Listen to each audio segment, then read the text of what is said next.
आप देख रहे हैं मिड कैप मंत्रा और मार्केट्स दायरे के अंदर ही कामकाज कर रहे हैं और ब्रॉडर मार्केट्स में खरीदारी है। लेकिन कुछ और अहम खबरों में सरकार ई कॉमर्स कंपनियों के फेक रिव्यू पर शिकंजा कसने जा रही है। कंज्यूमर अफेयर मंत्रालय रिव्यूज पर जारी गाइडलाइंस को अनिवार्य करने की एक तैयारी कर रही है। इसके लिए आज एक स्टेक होल्डर्स के साथ बैठक भी बुलाई गई है और इस खबर पर और जानकारी ले लेते हैं। हमारे साथ असीम मनचंदा मौजूद भी है। तो असीम, क्या डिटेल है आपके पास? सुमित, आपने अक्सर देखा होगा जो ई कॉमर्स कंपनियां या फूड एग्रीगेटर प्लेटफॉर्म है वो फेक रिव्यूज करवाते हैं और अपनी रेटिंग बढ़ा करके रखते हैं ताकि दूसरे उपभोक्ता उसके ऊपर एक्ट करे और अपनी बिक्री जो है वो बढ़ा सके। तो उसको लेकर के अब सरकार शिकंजा कसने की तैयारी कर रही है।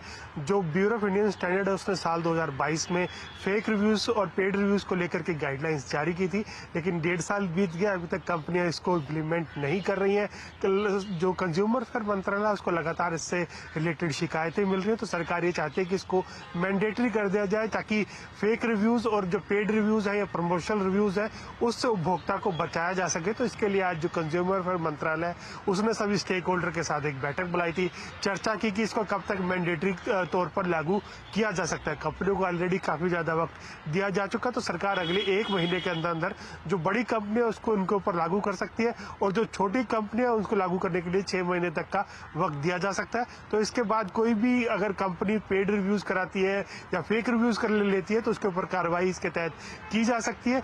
तो सरकार को ये लगता है कि इससे उपभोक्ता को काफी सुरक्षित महसूस करेगा जब भी वो किसी ई कॉमर्स कंपनी के ऊपर परचेज करेगा या कहीं से अपना वो फूड ऑर्डर करेगा। तो इसलिए सरकार इन गाइडलाइंस को मैंडेटरी तौर पर लागू करने की तैयारी कर रही है। तो इम्पोर्टेंट अपडेट फेक रिव्यूज़ को लेकर जो कि आपको असीम बता भी रहा है। असीम, बहुत बहुत शुक्रिया हमारे साथ मौजूद रहने के और इस खबर पर बातचीत करने के लिए। ब्रेक पे जाने से पहले एक बार खिलाड़ियों का अपडेट भी ले लेते हैं कि हफ्ते का आज तीसरा कारोबारी सत्र है और जो इस हफ्ते के हमारे साथ 3 खिलाड़ी पार्टिसिपेट कर रहे हैं उसमें प्रशांत सावंत हैं, हमारे साथ ब्रजेश आयल हैं और उसके अलावा हमारे साथ ओम मेहरा है। रिटर्न के हिसाब से ओम मेहरा लीड कर रहे हैं, 13% के आसपास का पॉजिटिव रिटर्न उनकी तरफ से है। 7% का रिटर्न प्रशांत तरफ से आ रहा है और ब्रजेश का रिटर्न करीब 7% के आसपास उनका रिटर्न भी आता हुआ दिखाई पड़ रहा है। ब्रेक पे जाने से पहले वही जरा मार्केट्स वापस लेकर आए क्योंकि बाजार के अंदर भी एक दायरे के अंदर ही कामकाज हो रहा है।